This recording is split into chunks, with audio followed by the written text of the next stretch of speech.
All right, guys, so let's go ahead and get started.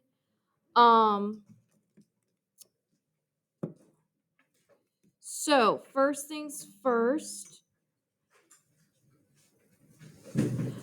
our next lesson. So we've learned pretty much everything we're going to learn about linear functions, not linear, exponential functions. So now what we're going to do is compare the two different functions that we have learned together. So we're going to compare exponential and linear functions, and so you guys can see the major differences between the two. All right. So go ahead and take out the journal that says 6.4a at the top, where it doesn't say a, it just says compare linear and exponential functions. So it should look like this.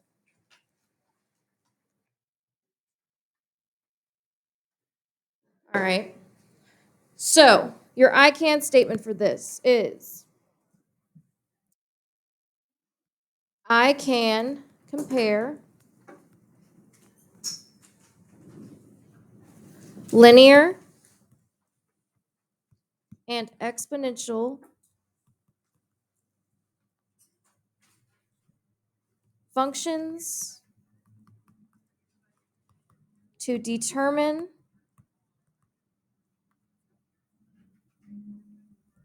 the x value when one function exceeds another.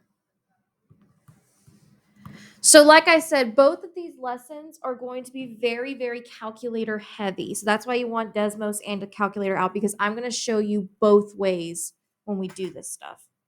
So a lot of this lesson in particular is, can you read a table and tell me what's going on? All right. So first off, linear functions have what we call a constant rate of change. Does anyone remember what the mathematical term for constant rate of change was for linear functions? What do we call the rate of change of a linear function? What was the name for it? Slope. So when we're talking about a constant rate of change, we're talking about a slope. So if you have the form y equals mx plus b, this would be your slope, and it would always remain constant. So that's like, the rise over run. You always go, like if your slope was 1/2, you always go up 1/2, up 1/2. All right, there's no change in that. Now, on the opposite side of things, exponential functions have either an increasing or decreasing rate of change. So that depends on whether it's an increasing or decreasing graph. So what that means is, and again, we call this the common ratio. So that would be your b value. So when we have y equals a times b raised to the x power, right here is your common ratio.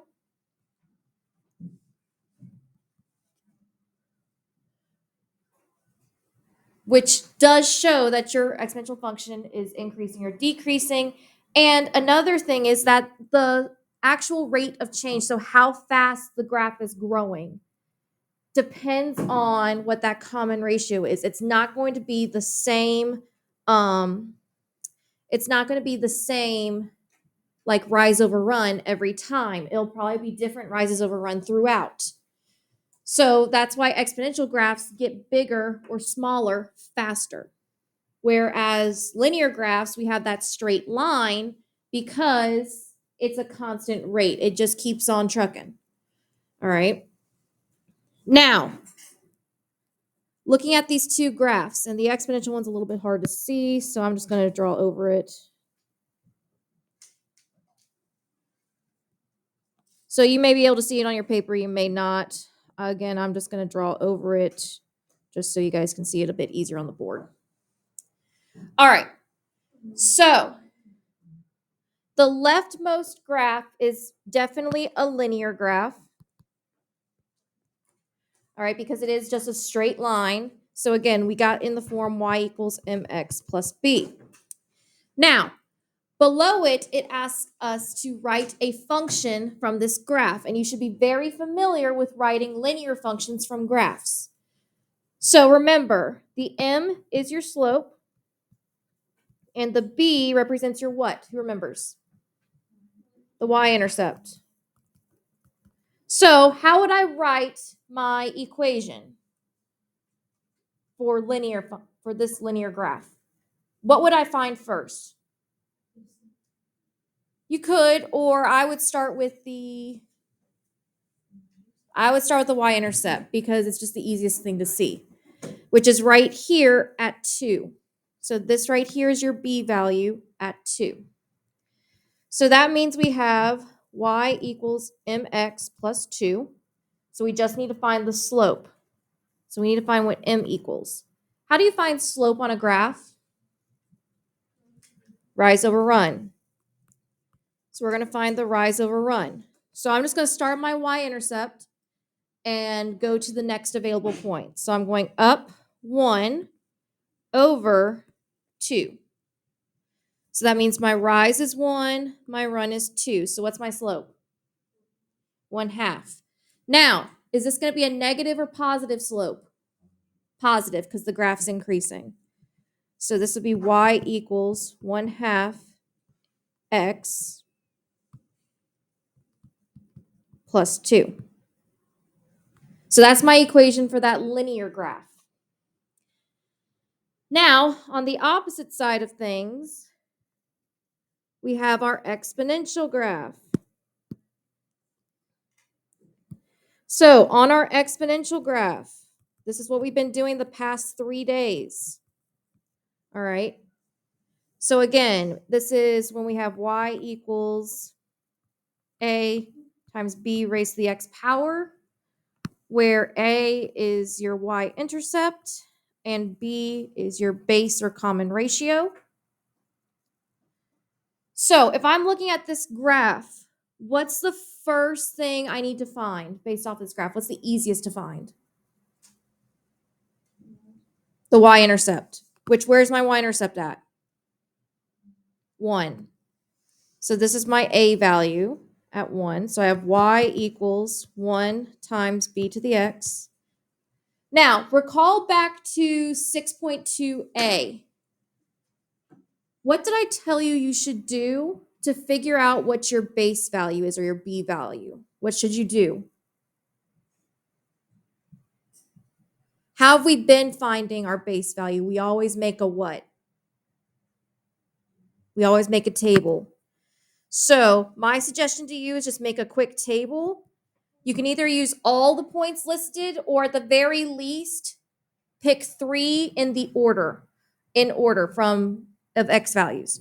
So I'm going to do x of 0, 1, and 2. So these 3 points right here. And so their y values are 1, 2, and 4. So my x values are going up by 1.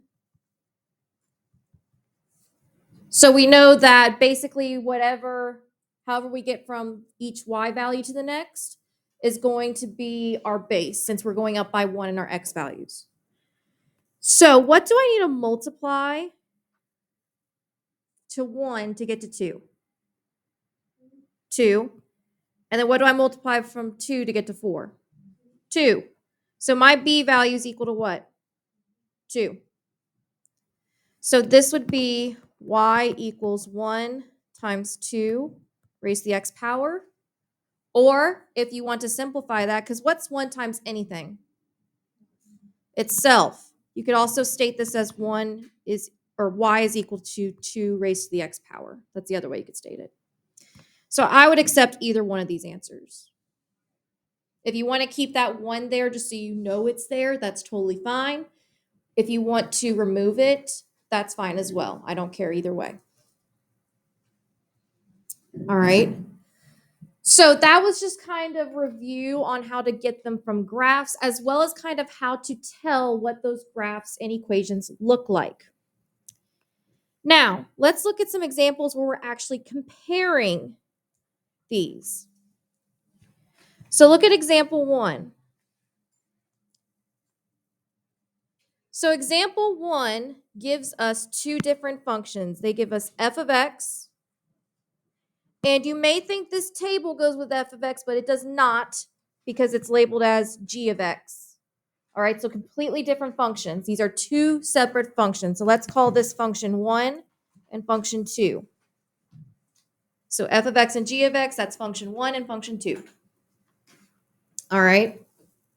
Now, what it wants us to find out is they want to know when at what x value does the value of one of the functions exceed the other. And what I mean by that is that at what point do the x values start getting bigger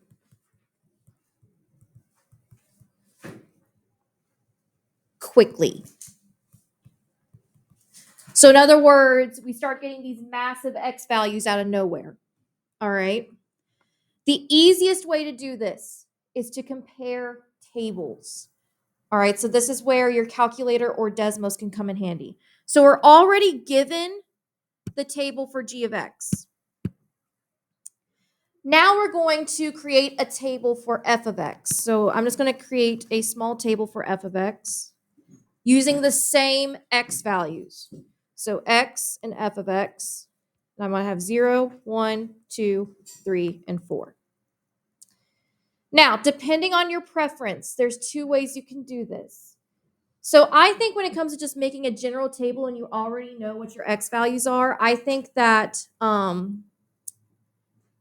the calculator may be a bit more user-friendly because you can just use the arrow keys. But you can also do it in Desmos as well. So in your calculator, the way you make a table, you first hit y equals, and if there's a function there, clear it out. So you're going to hit y equals in the top left-hand corner, and you should get this screen. You're then going to type in the function for f of x. So 8x, and the x key is right next to that green alpha key. What is it, plus 2? Plus 2. All right, so type in f of x. We don't need to type in the function for g of x because we just already have the table. Everything here is comparing tables. All right. Then, once you type in your function, you're going to hit the blue second key and then the graph key in the top right-hand corner. And it should generate a nice table for you. And I'm going to go use my arrow keys to scroll all the way up to 0. All right. So we're only looking for the values from 0 to 4. All right, so we're just going to input these y values right here when x is 0 through 4. So take a minute and write those y values. So we have 2, 10, 18, 26, and 34.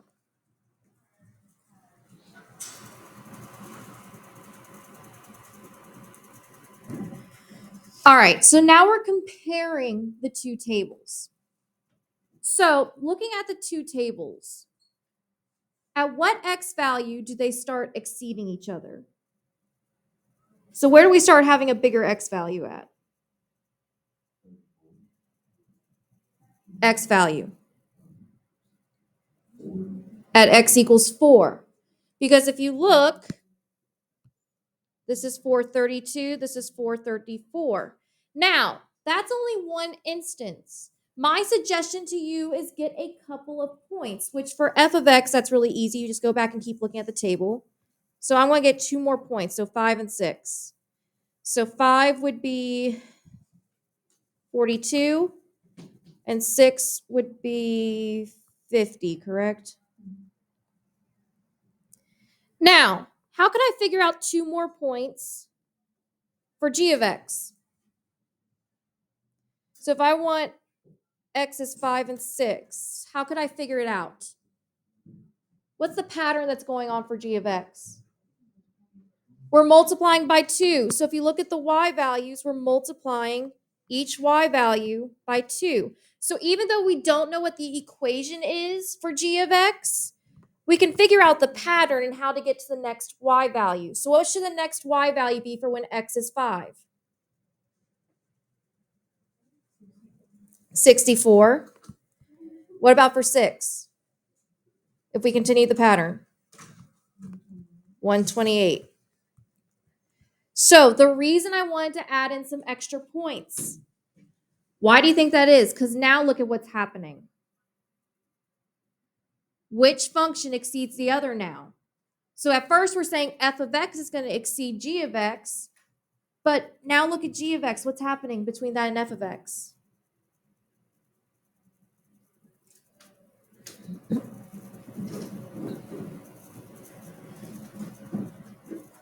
So guys, look at the y values for g of x and f of x. What's happening now? G of x is exceeding f of x. So looks can be misleading because we're saying that we at first said that f of x is going to exceed g of x, but that was just 1 by 1 point. So one instance where it started exceeding. But in reality, our answer would be when x is equal to 5, because at that point,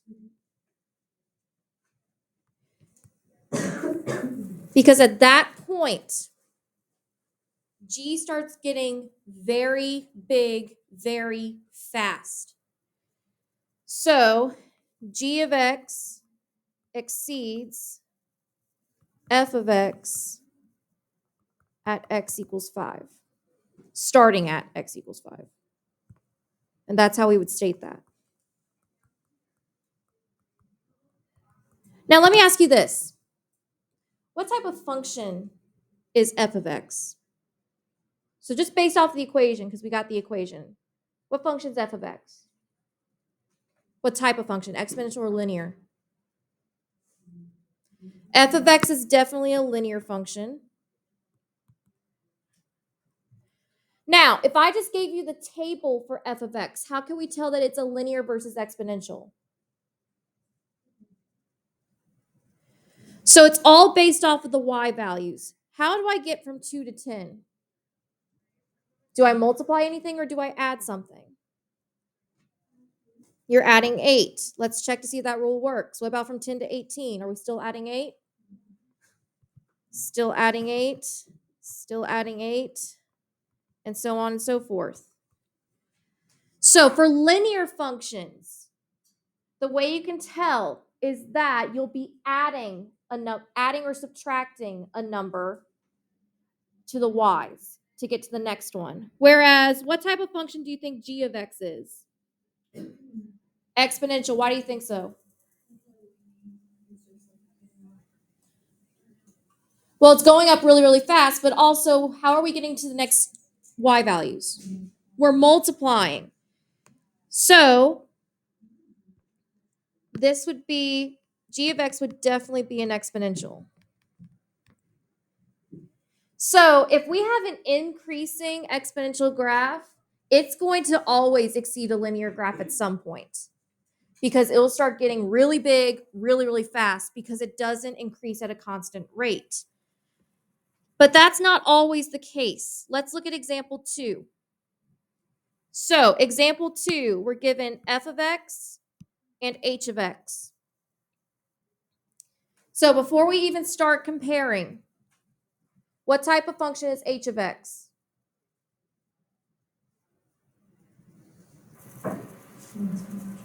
It's an exponential, just because that's definitely an exponential function. Now, take a minute, look at f of x, and look to see what the pattern is in the y values. So how you get from one value to the next.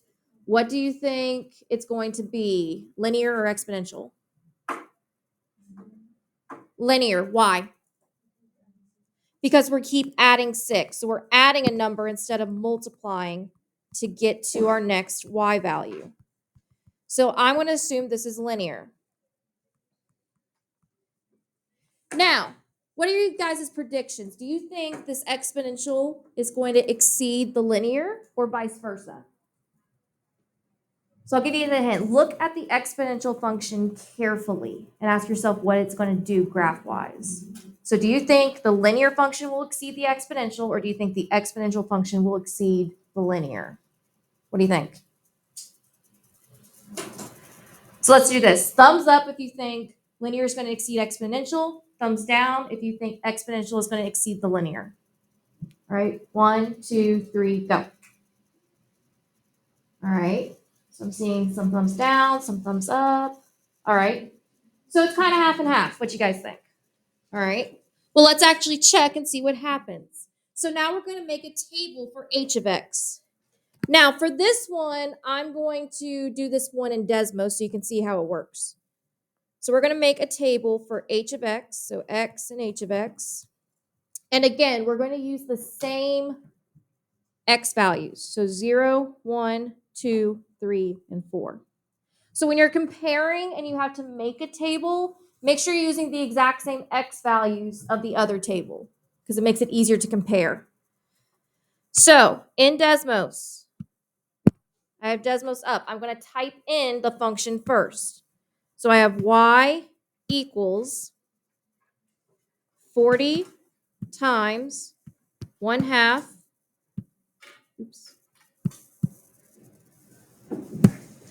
all raised to the x power. So take a minute, type that function into Desmos, and then stop there. You should already have Desmos up on your laptop.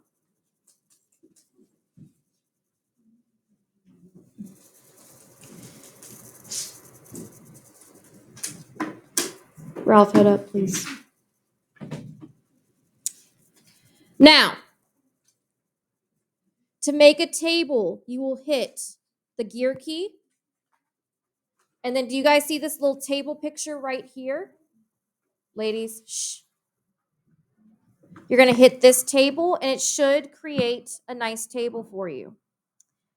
Now, if they don't have all the x values that you desire, you can input them in by clicking the box underneath the x value of 2 and just typing it in. So go ahead and make sure you have x is 3 as well as x is 4. All right, so we're specifically looking at that part of the table.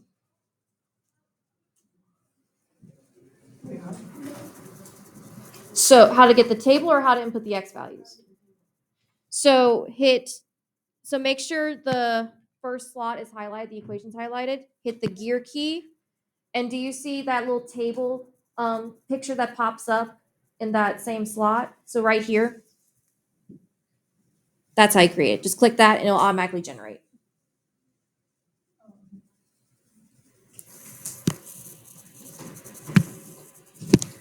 All right. So, and then I just made sure I typed in 3 and 4 to get my x values because in Desmos, if you type in any x value, it will give you the y value for that function. Now, I'm going to write down that table.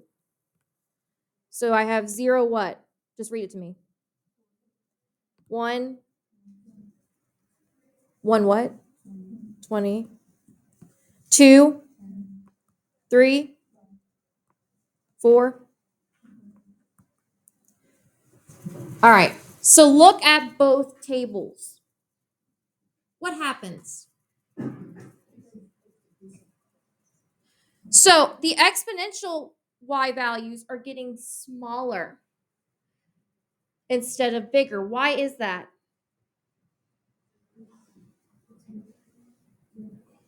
It's multiplying 1/2, or in other words, the b value is a what?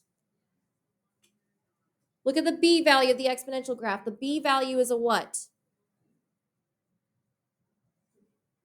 It's a fraction. And what happens when we have a fraction as a b value? The exponential graph will do what? Decrease. Now, that means, so what x value do we start exceeding? And for which function? So when do the x values start getting bigger for one function in comparison to the other?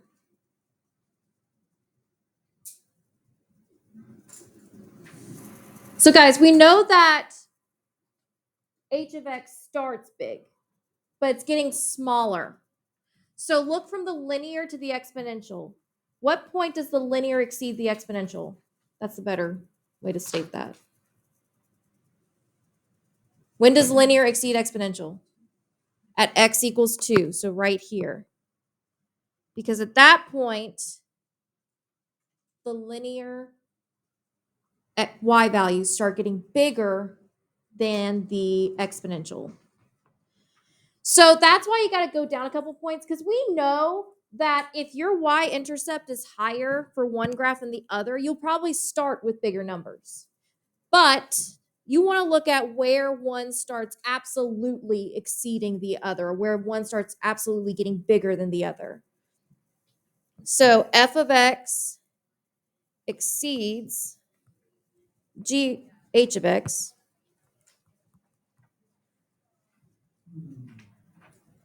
starting at x, equals 2. So this is one of the rare examples where a linear function actually exceeds an exponential, because we're looking at an increasing linear function, but a decreasing exponential function. All right, so that's one of the only instances where a linear function will exceed an exponential. All right, so try number or exercise 3 on your own. So you're filling in the table for both functions. So you can either do that in Desmos or you can do it in your calculators, however you want to do it. Which, by the way, in your calculator, it's actually a little bit nicer because, watch this. You hit y equals. You can actually put in both functions at the same time. So what's the first function? X minus what? 12. Hit the arrow down. What's the other function?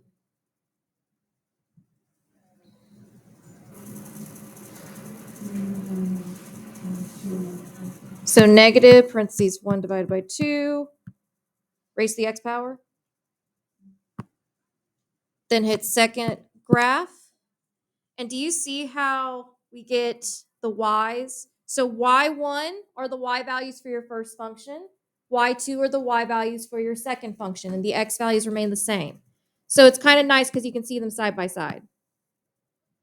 All right, so take a minute, write in all of the y values for both functions using your table. So do that on your own, whether you use your calculator or you put it into Desmos, either way.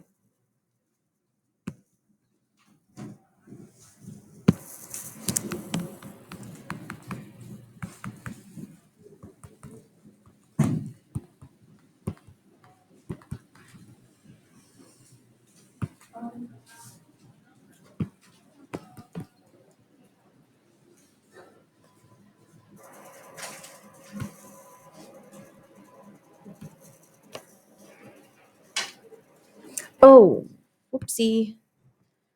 Guys, the function for the exponential, put it in wrong. It's negative 1/2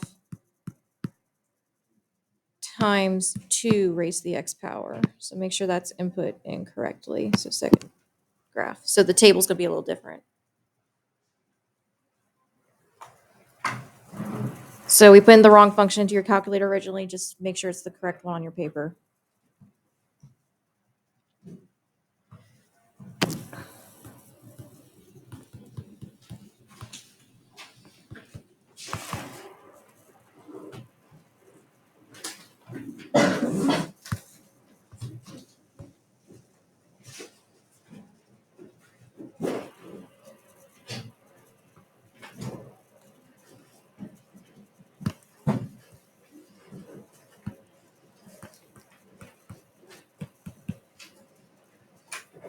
Yes, ma'am.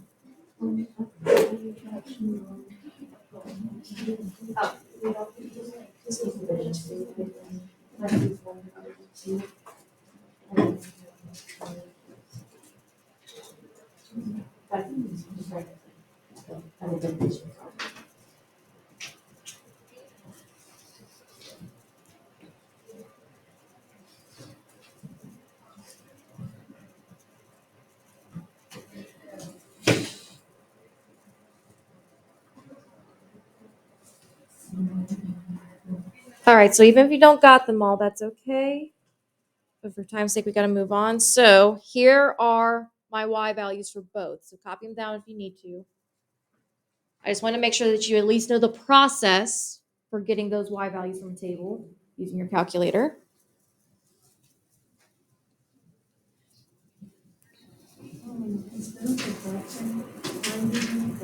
If you left it as a decimal for the exponentials, that's fine too. I just kind of, in my head, that's kind of how I convert them. But if you left them as decimals, that's fine.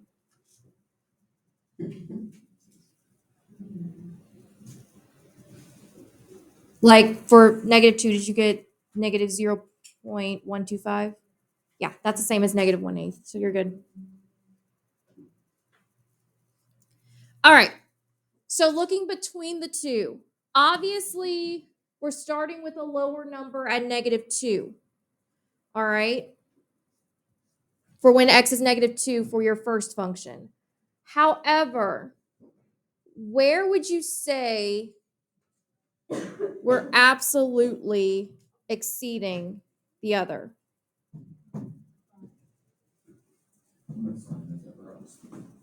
Right, at x equals 5. Because if you notice, even though we started with the exponential being the bigger one, as we keep going, x equals 4, they're both the same value. But at x equals 5, the x's start turning to where the exponential function is going to get lower than the linear function. So we're going to say that this function exceeds, that's the one that exceeds right here, because the x values start getting bigger.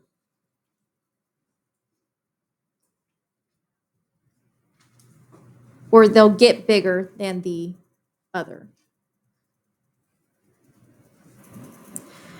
All right, last part for this one.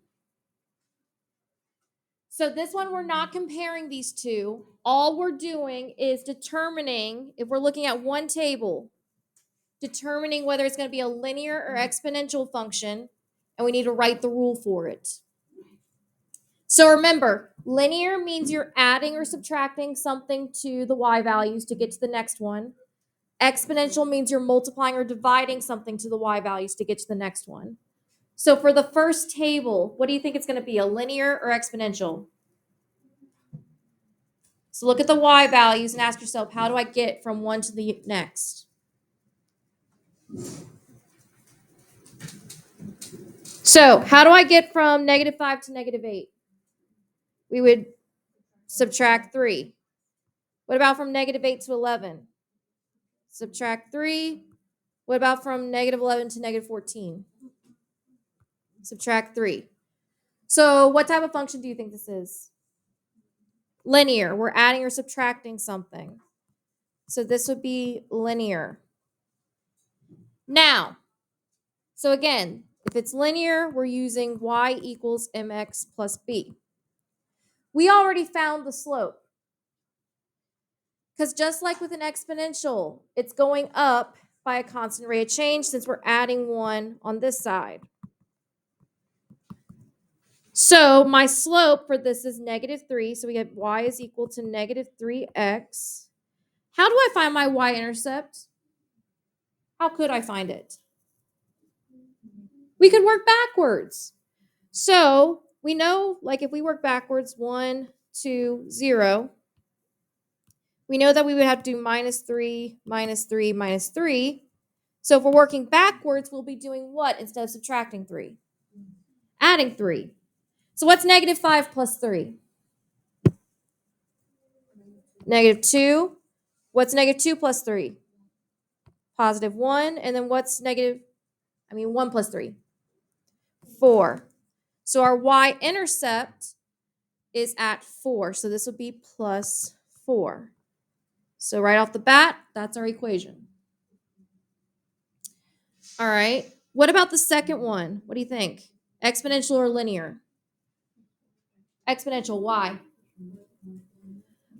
To get between the y values, we're multiplying a number. In this case, we're multiplying by 4. So this is for sure an exponential. So again, that means we're using y equals a raised to the b of x.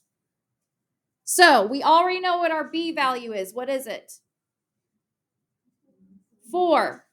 So I'm going to have y equals, leave a little bit of a space, 4 to the x power, and we still need to find our a value. How can I find my a value? So remember, your a value is your what? Y-intercept. So couldn't we work backwards again? Yes. So the next number would be our y-intercept. So if I'm multiplying by 4 to get from when x is 0 to x is 1, how do I work backwards? Divide by 4. So what's 1 divided by 4? 1/4. So we would write a 1/4 in front of the 4 to the x power, and this would be our equation. Does everyone understand how to compare linear and exponentials as well as get the functions from them, or tell the table is one function or the other? So again, when you're given a table and it asks you, tell me what type of function it is. Linear, you're always going to be adding or subtracting the same number in the y values to get from one to the next. Exponential, you're multiplying or dividing the same number to get from one y value to the next. Does that make sense? All right, so that's 6.4a. 6.4b is a lot quicker. So on top of comparing linear and exponential functions, we're also going to talk about linear and exponential regressions. Now, this will be new to you guys, all right? So the linear and exponential regressions are essentially a very easy way to figure out if a table represents a linear function the best, or if a table represents an exponential function the best, and what that function would be. And the great thing about regressions is your calculator does all the work for you. All you got to do is input the stuff. All right. So your I can statement for this one is I can fit a regression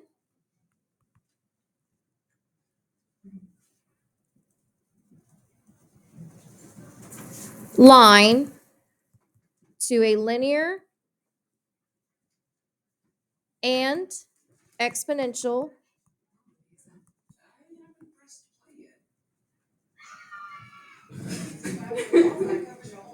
even your really, really creepy attic turned home here. Jimmy, what have I told you about? Sorry, guys.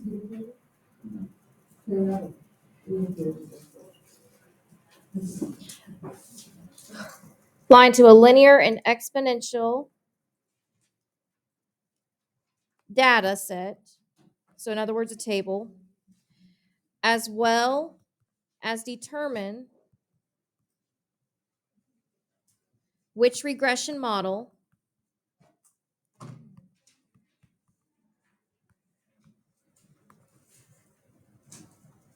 would fit a set of data best. So a lot of words there that you probably don't know what it means. Well, again, the new word here is regression. And we'll be looking more at regressions as well later on the semester, but right now we're focusing on exponential and linear. And this is like a very brief introduction. Neely, head up.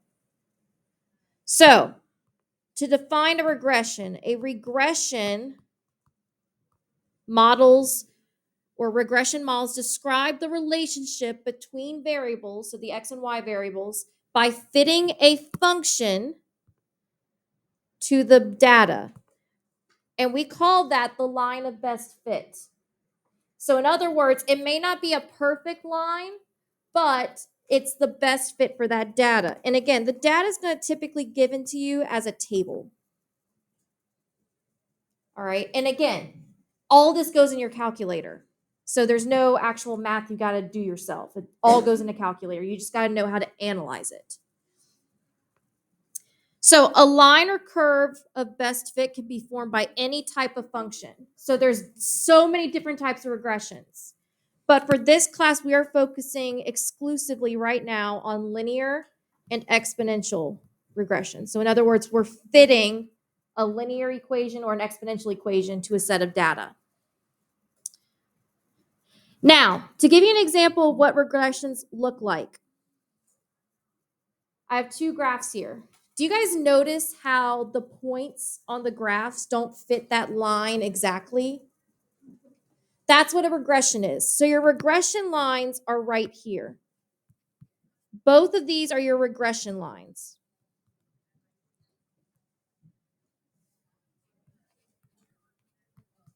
So the actual lines on the graph are the regressions, but your data came through the points. And so we're saying that if we give you these points, if we calculate the regression, this line fits this data the best. It describes that data the best for either one of those graphs. So what type of regression do we have on the left graph, do you think? What type of line is that? It's linear. So this would be a linear regression. What about the second graph? Exponential. Now, you can do linear and exponential regressions in both Desmos and your calculator. Some people like Desmos better. Some people like the calculator part better. So write down these steps. So, because this is how you're going to input in your calculator, I just want to make sure you write down the steps. So for Desmos, for a linear regression, you are going to create a table and insert the values that they give you and input the values. Then, in a new bar, you're going to type in exactly this.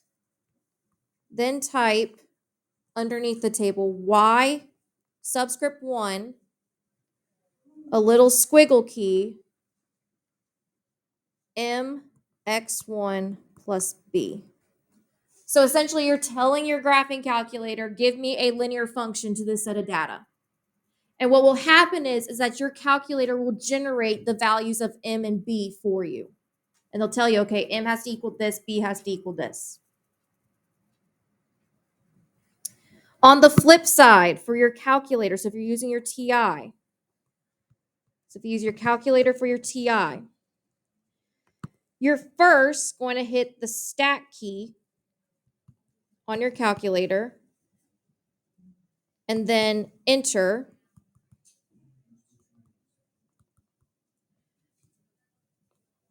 And then you're going to input your data. So that's to input your table. Then once you insert your table, you're going to hit these keys in this order. You're going to hit stat again. You're then going to hit the right arrow key. You're then going to hit the number 4 key. And then you're going to hit enter. Now, depending on the type of calculator, because if you have your own or if you're using the schools, it may differ, but you may have to hit enter more than once. So keep hitting enter until it generates your M and your B values. And in your calculator, it's going to generate it as y is equal to ax plus b. So your a is replacing the m. So it'll tell you what the a value is equal to and what the b value is equal to. And again, you may have to enter more than once, but once you see this part, you're good.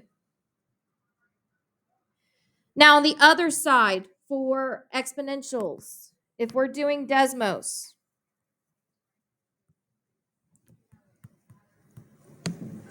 so you're going to create a table just like with a linear.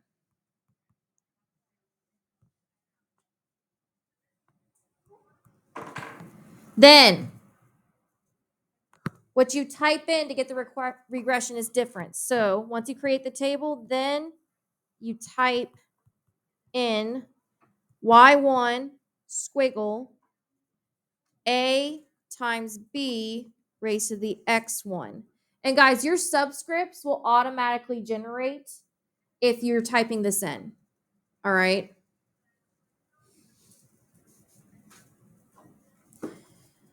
Now, just so you know, if you have multiple tables in Desmos, make sure that the subscript matches whatever subscript listed on the table, matches what is on the table. And I'll show you what I mean by that in a second.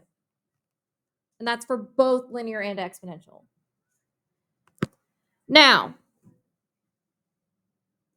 for your calculator, you would do the same steps. So hit the same buttons to input the table. Then you would hit stat, then your right arrow key, then your 0 key, and then enter several times.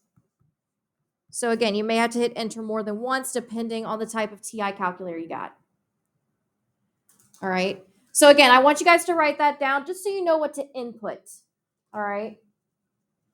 So let's try some examples.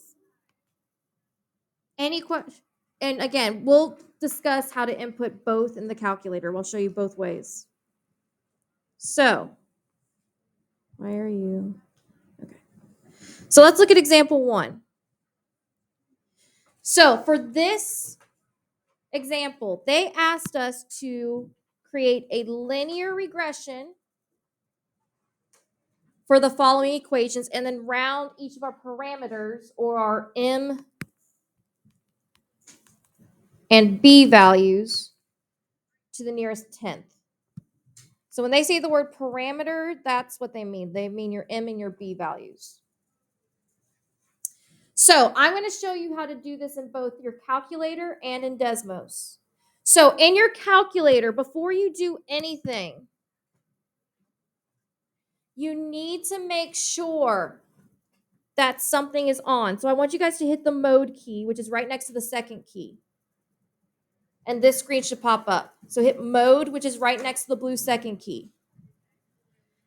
Then I want you to scroll down. Now, do you see where it says stat diagnostics right here? You need to make sure that on is highlighted for stat diagnostics. If it is not, go down to where it says, make sure your little cursor is blinking over the on and hit enter. And you'll see why you need that in a second. If you don't hit, if it's not on, turn it on, because if not, it won't generate something that you need for your regression. All right. So with your calculator, always double check to make sure stat wizards is on or stat diagnostics is on. Yes. Yeah. All right. Once you hit that, hit second and then mode, and it'll exit that screen. Now we're going to input our table. So I'm going to hit stat, which is right next to your variable. Yes. When Ralph gets back. So you're going to hit stat, which is right next to your variable key. And you're going to hit enter. And you'll see this to enter your table. You're going to put your x values in L1 and your y values in L2. So for time's sake, can someone read me the x values? So you're going to hit 7, enter. Keep going. That's the next one after 7. 13, enter. 21, enter. That's easy. Go back up. 25, enter. 29, enter. Oh, no, 25 to 29. Lord. So 29, enter. What comes after that? What next? 19 and all right, so those are all my x values. Then you just hit the right arrow key to insert your y values. So can someone read me my y values?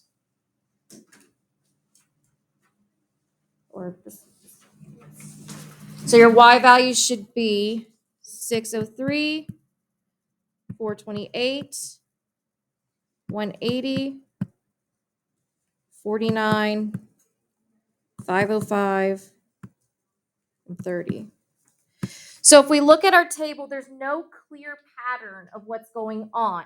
That's why we want that regression. We're trying to see if it's a line of best fit. So I'm going to hit, once you input your table and make sure your x's line up with the correct y values, you're going to hit the stat key again. You're then going to hit your right arrow key. Now, you're then going to hit number 4. And do you see how number 4 says LIN reg and it has the AX plus B? That means linear regression. All right, so you're going to click the 4 key. And then this should pop up. If you have a newer calculator, you're just going to keep hitting enter, enter, enter, enter, enter, and then this will pop up. So a couple of things on this screen. The two values that you care about for your equation are the A and B value.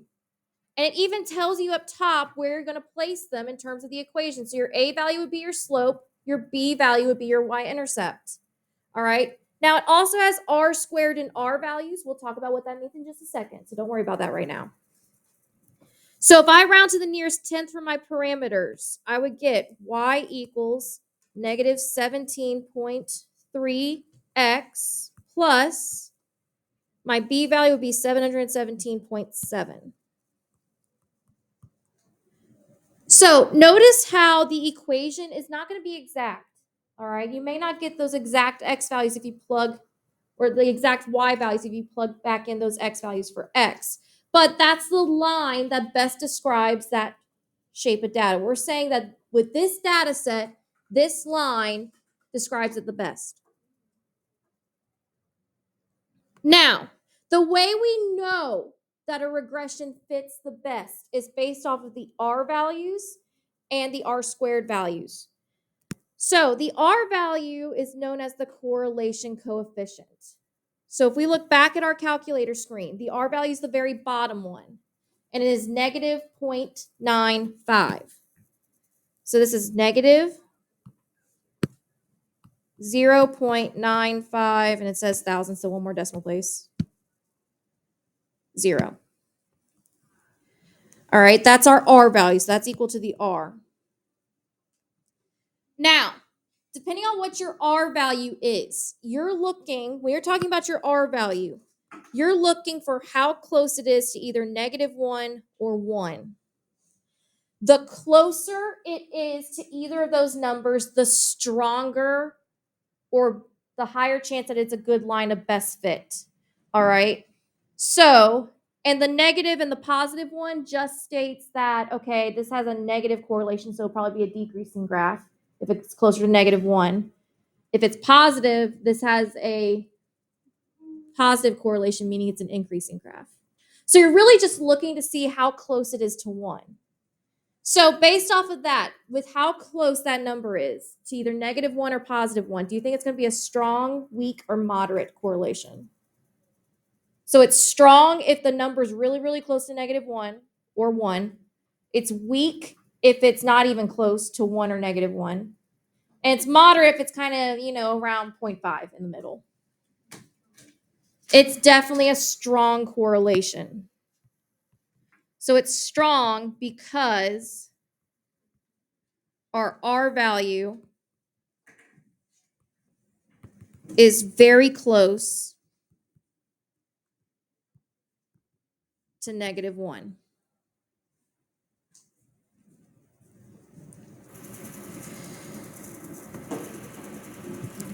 Now, we're then going to use the model to predict the y value for when x is 29. Now, like I said, we're probably not going to get the same y value that we have originally in our table. But we want to see if this will actually overestimate the y value or underestimate the y value. So I'm going to have y is equal to -17.3 times 29 plus 717.7. And you can just put that in your calculator to get an answer. So to get out of this screen, just hit clear and it'll go away. So I'm going to hit -17.7 or no, 0.3 times 29 plus 717.7. Hit enter. We get about 216. So your y in this case would equal 216. Now, does our regression overestimate or underestimate our actual y value compared to what's in the table? So for when x is 29, we got 180 in our table. But here we got 216. So did it overestimate or underestimate it? It overestimated it. Because our value, our prediction value, so this is your prediction, is higher than what the actual value was originally. Does that make sense for everyone? Yes, no, maybe? All right. Now, for this one, the next one. All right. The next one, we're going to do a exponential regression. So, I mean, you can read the top part, but it doesn't really matter. All I really care about is the table and that we're doing an exponential regression. So this one, I'm going to show you how to do in Desmos. All right. So once we do the exponential regression, we're going to write the equation and then predict how many coins will return to the box after the 8th trial. So in other words, when x is equal to 8. So we're just going to make a prediction. So first things first, in Desmos. All right, I'm going to click X off of everything just so I have a blank Desmos. Now, to add in an unfilled table, you just hit the plus key in the upper left-hand corner, and then you hit table. All right, so hit plus and then table. And then you can go through and start entering your X and Y values. So X1 is 0, 1, 2, 3, 4.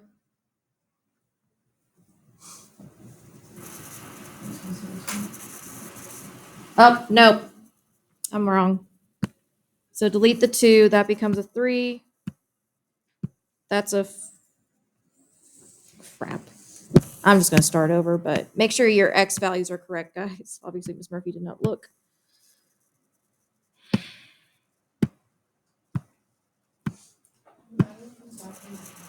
Yeah. 3, 4, 6. And then 1,000. 610. 220. 132.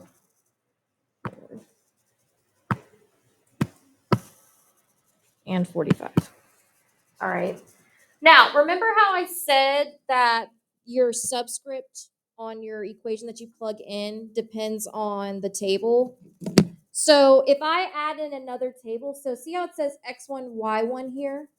If I perhaps did a second table, it would look like X2, Y2 if we kept this table in here. All right. Now, for the regression, you're going to go to the next bar down. So to 2. And you're going to type in, and you may need your keyboard for this. So Y, and if you just type a 1 directly after it, it'll immediately put in the subscript. Like you don't even have to click anything else. Just type Y and then 1. the little squiggle key on your keyboard. So it's usually shift and then wherever the squiggle is at the very top. It's like right underneath the escape key. So top left corner of your keyboard, the escape key. And then you're going to type in M, X, followed by a 1, so it goes in the subscript, plus B. And when you type that in, this information should pop up.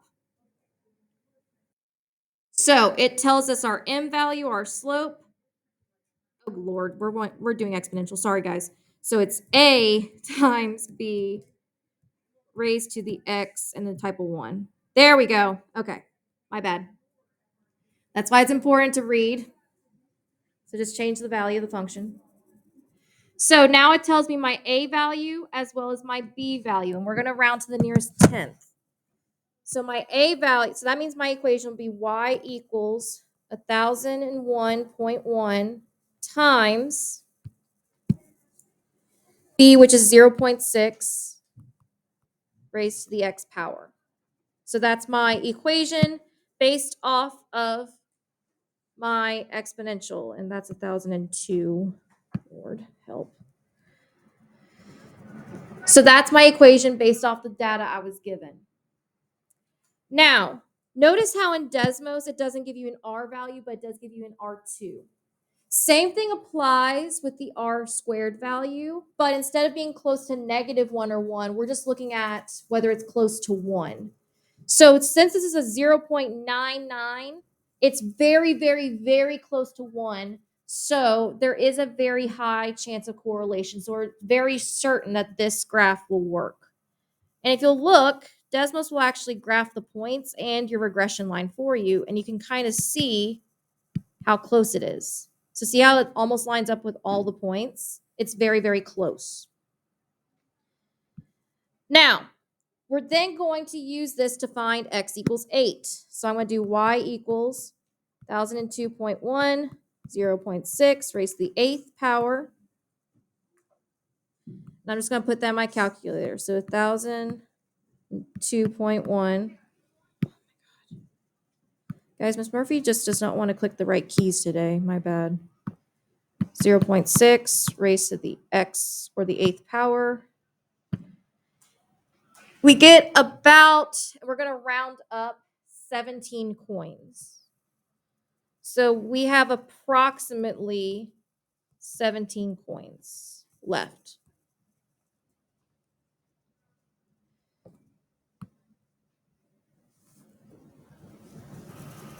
All right. Last thing and then we're done. So now we're going to talk about how to decide which one fits the data best. So look at example 3. I'm given one set of data, and I want to determine which one is the best.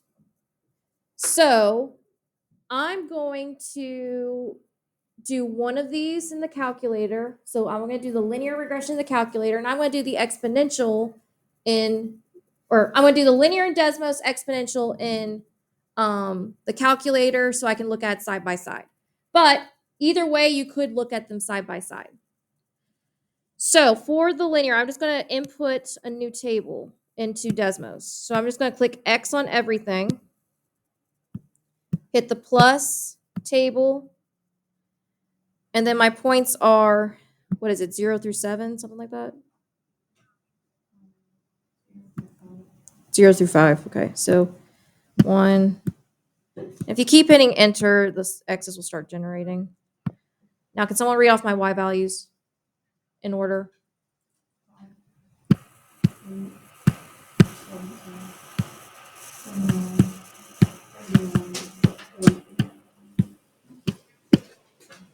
All right. So if you look, it actually does plot these points. Now, if we look at these points, just as a prediction, what do you think? Is this going to be exponential or a linear regression, just based off of the points? Which do you think would fit the best? It's kind of hard to tell, isn't it? It could go either way. But we're going to see for a fact which one fits the best. Guys, heads up. Come on.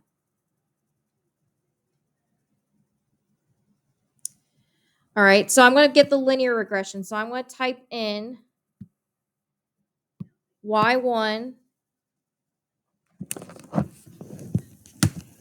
the squiggle, mx1 plus b, and then I get my parameters.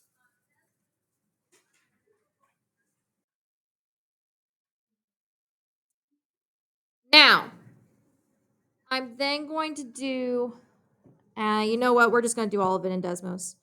So then underneath it, I'm going to type in the exponential one. So I have y1 squiggle a times b raised to x1. And there's my exponential function. Now, the only difference between doing this in Desmos and the graphing calculator is that Desmos does not give you the R value for an exponential. Your graphing calculator will. All right. But it's okay if you don't have it, because you can still figure out which one fits best based off the R squared value. So we're going to write these equations first off. So the linear, if we round to the nearest tenth, we would get 7.7x plus 2.8. So y equals 7.7x plus 2.8. That'll be our linear function. Our exponential would be 8.3 times 1.4 raised to the x power. So this would be y equals 8.3 times 1.4 raised to the x power.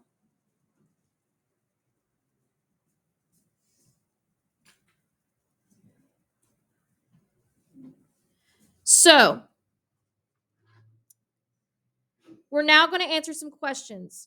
So it now asks us what the R and the R squared value, which by the way, the R value is called the correlation coefficient. The R squared value is called the coefficient of determination. So in reality, R squared value is going to help you figure out if it best fits the most. So we're going to state what they are for the linear regression. So the R value is equal to about, for the linear, 0.985 and then 0.971 for the R squared. So this would be 0.985. R squared is equal to 0.971. And then we're going to state it for the exponential regression. Now again, if you're using Desmos, it won't give you the R value, but to be honest, all I really care about is the R squared. So if you get this R value from your calculator, that's fine, but you don't really need it. R squared in this case is equal to 0.938.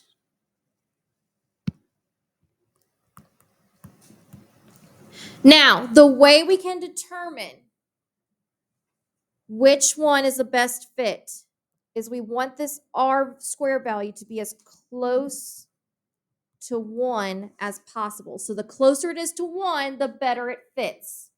So based off of my R squared values, so here and here, what type of regression fits the best, linear or exponential?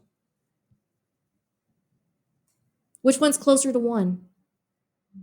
The linear. So since the linear is closer to 1, we're saying that the linear model fits the best. Linear fits the best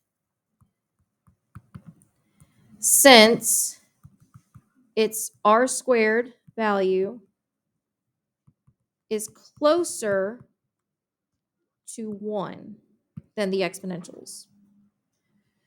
So the way you determine if it's best fit is the closer it is to 1. And sometimes, guys, that can come down to just a couple of decimal places. All right, so whenever you're stating your R squared values or your R values, put it at least 3 to 4 decimal places when you're rounding. Now, to double check, we're just going to check for both models the Y value for when X is equal to 4, which if you notice, it was a given in our table. And we're going to see which equation gives us the closest y value. So if I plug it into both, I have y equals, what was it, 7.7, something like that, for the linear? 7.7 times 4 plus, what was it? 2.8. And then the exponential will be y equals 8.3 times 1.4 raised to the fourth power. So we're going to put these in our calculator, see what we get for y for both. So if I do 7.7 times 4 plus 2.8, I get about 33.6. Did I do the correct value? Yeah. So this is 33.6. And then if I do 8.3 times 1.4 raised to the fourth power. What? Did I put in the wrong value? No.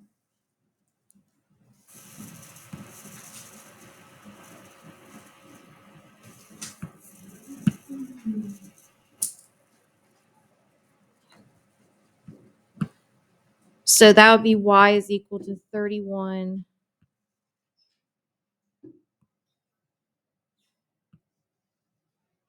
Man, I exited out.